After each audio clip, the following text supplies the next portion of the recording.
السلام عليكم ورحمة الله وبركاته. رقم قياسي عالمي خارق للعادة ينضاف لسجل العداء الظاهرة جاكوب بريكتسين، العداء النرويجي. دار 754 في التو مايلز. حطم الرقم ديال كومان بربعة ديال الثواني، بكثر من 4 ثواني. الرقم السابق كان 758. يصبح هو ثاني عداء في التاريخ تهبط على الحاجة ديال 8 ديال الدقائق. رقم فينومينال صراحة.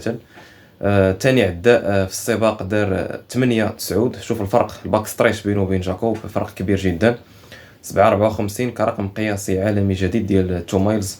اكيد هذا العداء مازال غادي يقدر يطيح ارقام قياسيه اخرى. رقم خارق للعاده، اكيد نهضروا عليه ان شاء الله. انا شخصيا باقي ما شفتش السباق، ولكن ففقط الخبر فهو صراحه خبر كبير في عالم العاب القوه العالميه. كنشكركم.